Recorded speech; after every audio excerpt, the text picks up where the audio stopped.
Bonjour à tous, nous avons la chance de nous retrouver pour partager et échanger autour d'un sujet particulièrement intéressant, le vitiligo. Nous allons essayer de faire le point sur l'état actuel des connaissances et sur les options thérapeutiques disponibles aujourd'hui en 2017. Pour parler de tout cela, nous avons la chance de recevoir deux dermatologues, experts dans les troubles pigmentaires et notamment le vitiligo, donc le professeur Thierry Passeron du CHU de Nice et le professeur Sami Féniche du CHU de Tunis. Bonjour messieurs.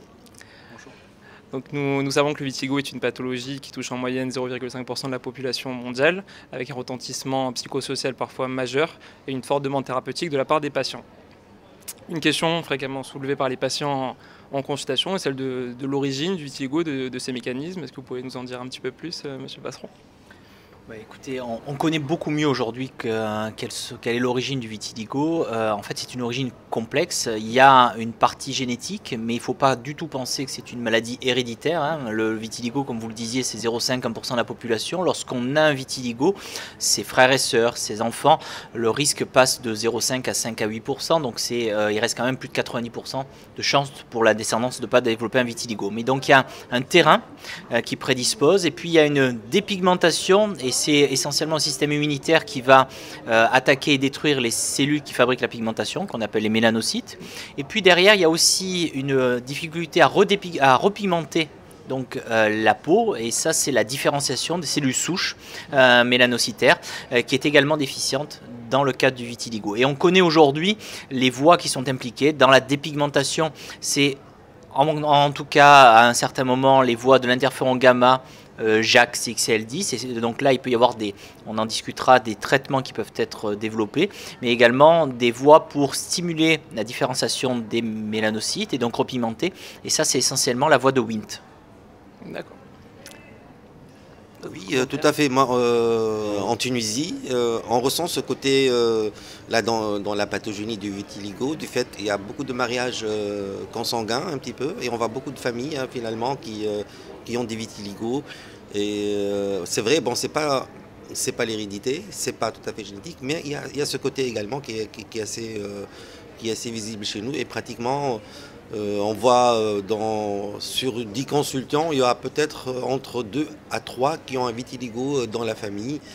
Ce qui fait que c'est quand même assez important pour explorer également ce côté-là sur le plan génétique, parce que voilà, c'est visible, du moins là on le ressent chez nous. Bien sûr, à part en plus des autres facteurs là qu'on connaît, l'auto-immunité qu'on retrouve bien sûr, l'environnement de temps en temps, il y a des facteurs un petit peu traumatisants peut-être, le stress, le côté psychologique comme on le connaît également, mais qui interviennent. C'est un ensemble de cofacteurs finalement qui fait qu'on aboutit à cette maladie. Voilà.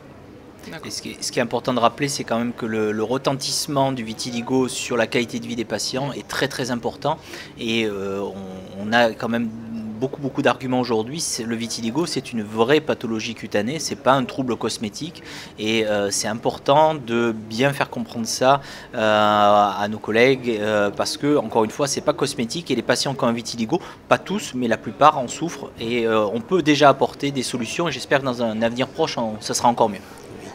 D'accord. Merci pour vos réponses. On parlait justement de la Tunisie, c'est également sur le sud de la France. On a ce problème d'exposition solaire très importante. Et une question que les patients nous demandent souvent, c'est le risque justement de développer un cancer cutané lié à cette exposition solaire sur ce terrain très particulier de vitiligo. Qu'est-ce que vous pouvez nous répondre ? Moi particulièrement, je ne déconseille pratiquement jamais à mes patients vitiligo de s'exposer au soleil. Pour moi, c'est une des bases de traitement, la pierre angulaire de traitement, c'est la photothérapie, tout ce qui est UV. Et on a toujours ce dogme, les patients qui viennent et qui me disent tout le temps, voilà, on m'interdit il faut éviter le soleil, jamais ne rester jamais au soleil. Et ils ne me parlent même pas du côté à long terme, parce qu'il y a un risque peut-être d'apparition d'un cancer à très très très long terme. Moi personnellement, depuis que je traite les vitiligo, que je les suis, je n'arrive pas à communiquer comment dirais-je, ce côté un petit peu restreint pour les limiter à être toujours à l'ombre ou je ne sais pas quoi. Non, moi je dis vous vivez normalement, vous avez assez de problèmes sur le plan psychologique qu'il faudrait savoir régler. Et du coup, donc nous en période estivale et tout, bah, ils partent normalement à la plage, une photoprotection normale comme tout le monde. Bon, sauf s'ils sont sous traitement bien sûr et qu'on a un petit peu d'érythème post-traitement. Là on essaie un petit peu de limiter l'exposition. Mais de façon générale, mon point de vue c'est qu'il ne faut pas les empêcher de vivre normalement et de s'exposer sous bien sûr des conditions de protection tout à fait normales comme le reste. Voilà. En effet, il faut arrêter de dire à nos patients qu'ils ont un risque accru de cancer, parce qu'en fait c'est même le contraire.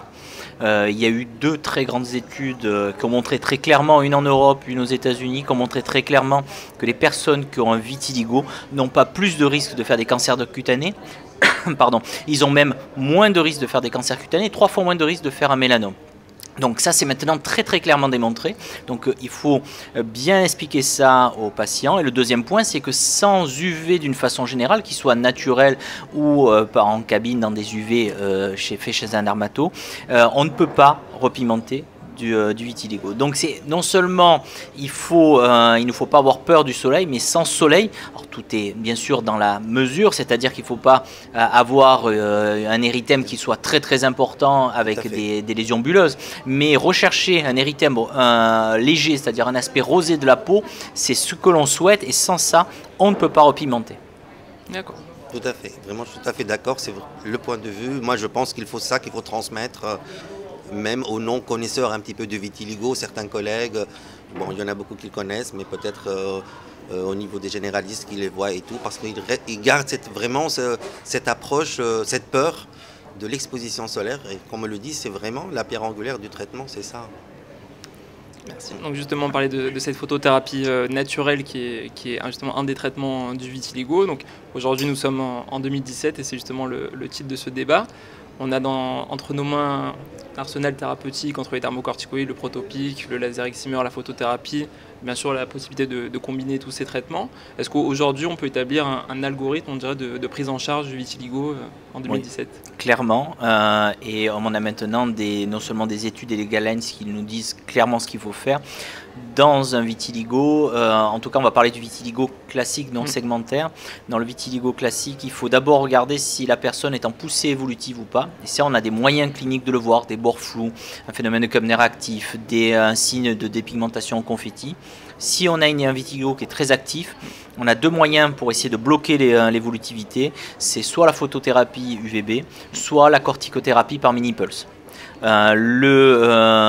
Lorsque on se retrouve dans un vitiligo qui est moins évolutif, il faut, si c'est une forme localisée, dans tous les cas, il faut faire un traitement combiné. Donc, soit l'ampoule laser excimer lorsqu'on a accès, soit sinon héliothérapie si on est dans la période estivale, soit UVB en cabine, plus un traitement topique, un dermocorticoïde fort, 1 fois par jour, 5 jours sur 7, ou du tacrolimus à 0,1%, 2 fois par jour. Et si on est sur un vitiligo qui est très diffus, dans ce cas-là, c'est la photothérapie UVB-TEL01 auquel il faut associer un traitement topique. Le maître mot, c'est traitement combiné. Et l'autre point, c'est qu'il faut savoir que c'est long de repigmenter un vitiligo. Il faut entre 6 et 24 mois de traitement pour espérer obtenir une repigmentation. On fait le traitement pour 6 mois. Au bout de 6 mois, on réévalue pour voir s'il y a une repigmentation. Si la repigmentation est complète, c'est parfait. Si la repigmentation est incomplète, ce qui est le cas le plus fréquent, on continue le traitement. Si par contre, au bout de 6 mois, il n'y a pas eu de traitement, de repigmentation du tout, ça veut dire que là, malheureusement, le vitiligo est résistant. Et dans ce cas-là, on peut discuter des traitements dans le cadre de protocole. D'accord. Oui, tout à fait. C'est l'approche, je dirais, le consensus actuel. Là, on en a parlé. Bon, il y a d'autres traitements qui sont peut-être hors guidelines ou hors algorithme normal. Donc, on en parle également. Donc, d'autres types de traitements. Mais je pense que ça s'adresse beaucoup plus à des vitiligos qui sont très résistants, qui sont réfractaires à tout type de traitement. Et à partir de là, je pense qu'on pourrait proposer pour ces patients ce genre de traitement, même si on n'a pas d'études vraiment assez structurées, des études comparatives randomisées contre placebo qui vraiment vont confirmer ce traitement, ce nouveau type de traitement. Moi, je dirais par exemple, nous, actuellement, pour nos vitiligo réfractaires, on a commencé à instaurer un traitement de deuxième ligne qui associe un photosensibilisant qui s'appelle la kéline, qui a les mêmes propriétés que l'epsoralène, mais qui sont moins phototoxiques, qui sont moins mutagènes.